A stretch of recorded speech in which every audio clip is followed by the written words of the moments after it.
We are built for this network, for the strong, not the weak.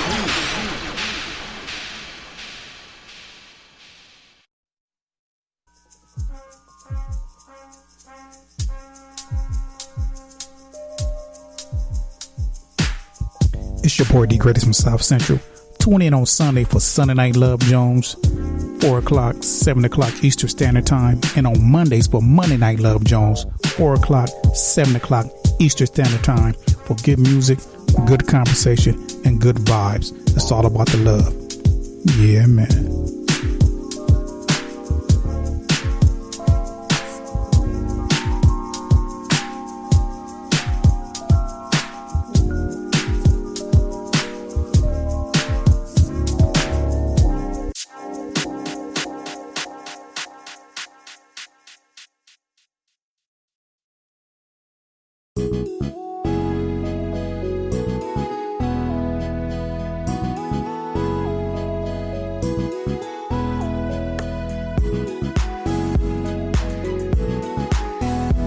Yo, this is Big Illinois 73, host of the Backyard Podcast, Wednesday nights at 7 p.m. Central Time on the Built for This network. Check us out. Hosted by yours truly, with my panel, my fam. We got the sister Kim Webb, the brother Dre MC1, the brother Anuliel, and the brother H-Rap B. No topic is off limit. We laugh and joke. We get serious. Try to be informative. Check us out. Once again, that's the Backyard Podcast, Wednesday night, 7 p.m. Central Time. Let's go.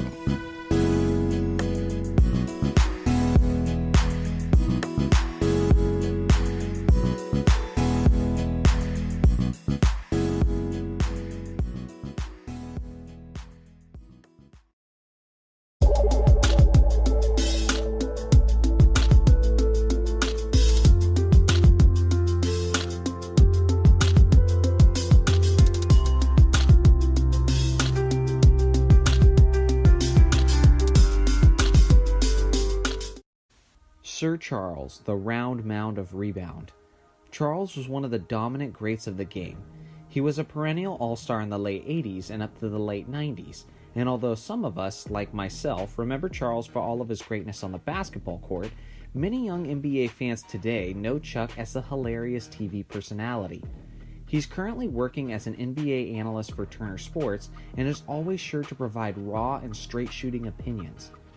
With his fame crossing over into the world of NBA analysis, I think many have forgotten or have just never known how great of an NBA legend Charles Barkley actually was.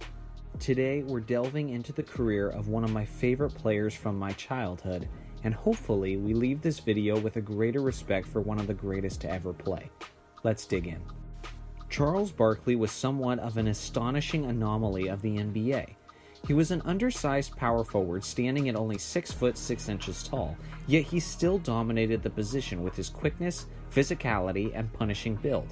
Despite the fact that Sir Charles was only 6'6", he still dominated the boards and solidified his legacy as one of the greatest rebounders in NBA history, averaging 11.7 rebounds per game over the course of his career. Charles was also one of the most efficient scorers of all time, which is quite a remarkable achievement, especially when you consider the fact that he was usually a few inches shorter than the power forward that was guarding him. Despite his lack of length, Charles still often scored at will, as he averaged 22.1 points per game over the course of his career and is currently 26th all-time on the NBA's all-time scoring list. The most incredible part about Chuck's scoring ability wasn't simply just the scoring, but the manner in which he scored his points. Like I mentioned, Charles was an unbelievably efficient scorer, as he shot an incredible 54.1% for his career. So just how efficient is that exactly? Well, out of the top 50 scorers on the all-time list, he's the most efficient non-center from the field in NBA history at 54.1%. If you choose to include centers, he was third all-time, behind Kareem Abdul-Jabbar at 55.9%, who was 7 foot 2 inches tall and had the most indefensible shot in NBA history, the hook shot. And he was also behind his fellow analyst, Shaquille O'Neal, who shot 58.2%, who basically spent his entire career simply dunking the basketball as a 7 foot 1 inch center. Sure, Chuck did his fair share of dunking as well, but he also did a lot of damage throughout his career from mid-range and even occasionally from three-point range. Chuck's dominance didn't just affect the NBA in terms of wins and losses, but his dominance actually changed the way the game is played.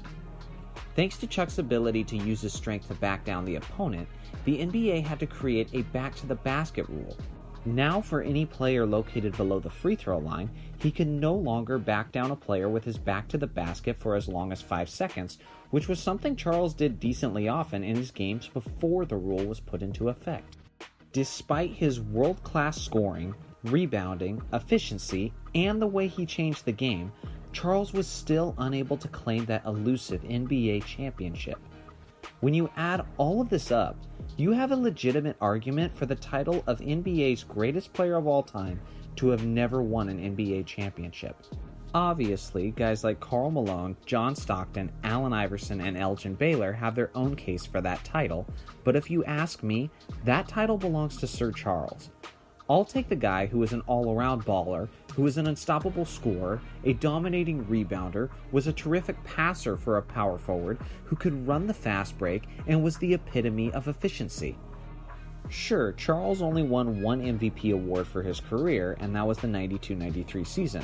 But although that season was impressive, that award was more of an acknowledgement for his team's success that year, because that season wasn't even close to one of his best seasons of his career. These are the impressive numbers from the 92-93 season, where he led his Phoenix Suns to a 62-20 season and eventually a trip to the NBA Finals. Although these MVP stats are incredibly impressive, when you compare them to the numbers of his previous seasons, you begin to see how Charles could have been winning MVP awards year after year during his prime. Notice particularly his remarkable efficiency compared to his MVP season. During Barkley's prime, he was shooting just about 60% from the field every year. That's unheard of, especially of a player of his size. One final thing I want to address to really emphasize the greatness of Charles Barkley and explain why he was as great as he was and yet didn't have all the championship success that many other greats have had. When Charles was in his prime, he never played beside a legitimate superstar. When he had just began to break out as a superstar in the NBA, his best teammate Julius Erving was in his late 30s and was nowhere close to the superstar he once was. By the time Charles Barkley actually played with a legitimate superstar in Hakeem Olajuwon, Charles was in his mid-30s and in the twilight of his career.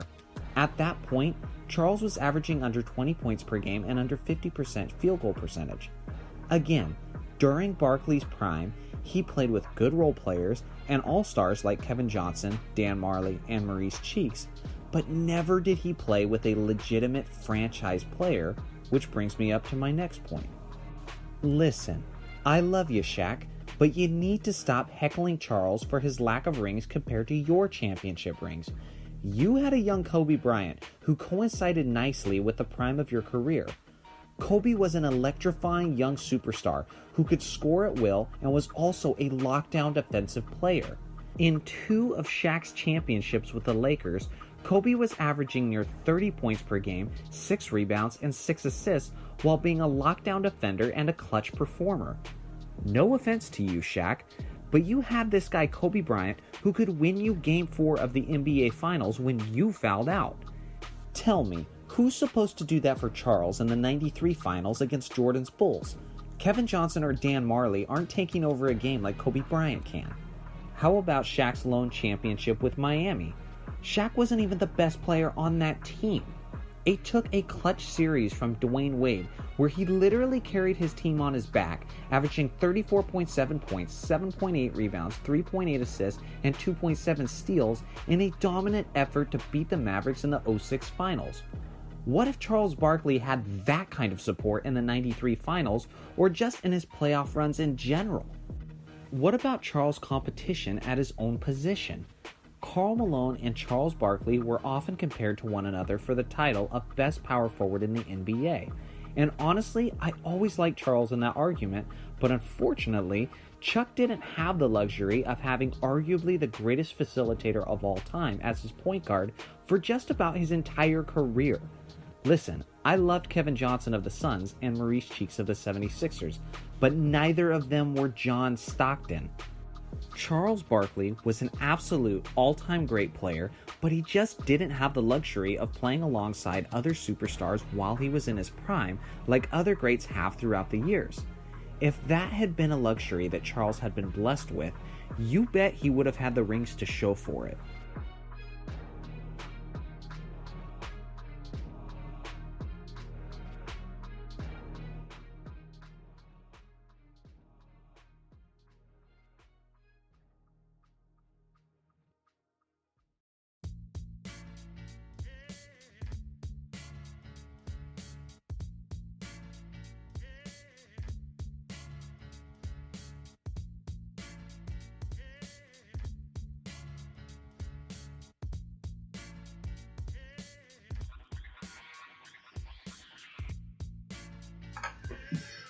Welcome aboard, welcome aboard, welcome aboard, welcome aboard. This is the TEODB Bench Podcast. I am H-Rap-B. Thank you for tuning in. That means it is Tuesday. That is good morning, good afternoon, good evening, good night, depending on what time you are listening.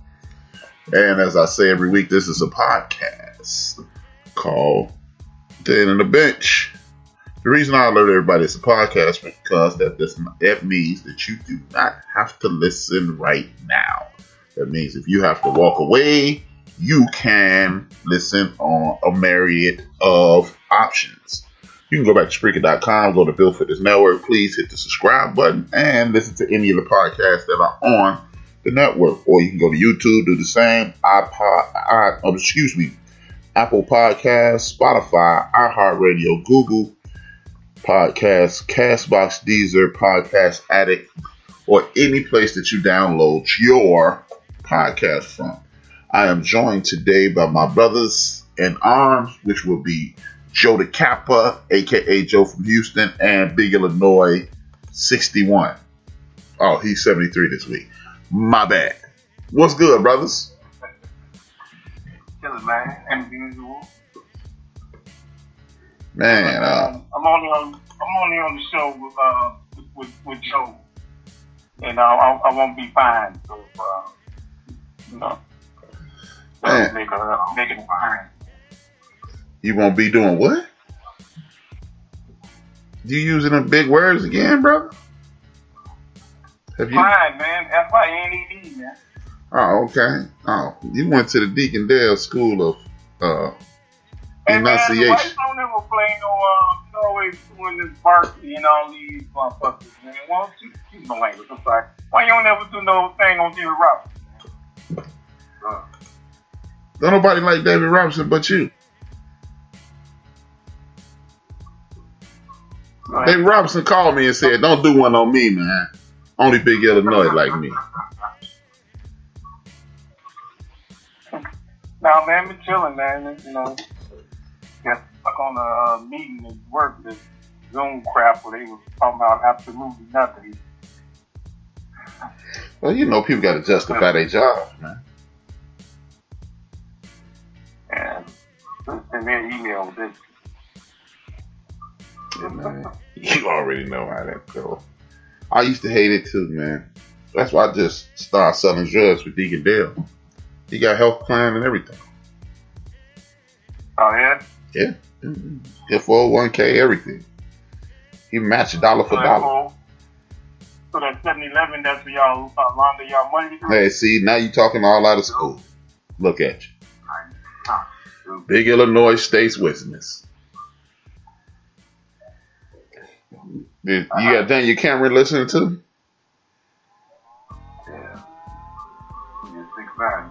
Man, this dude just snitched. Kakashi 773. Huh? Well, let's get to it. Since this would be the last show that we do on Built for This Network, because Big Illinois has takes evidence on everybody.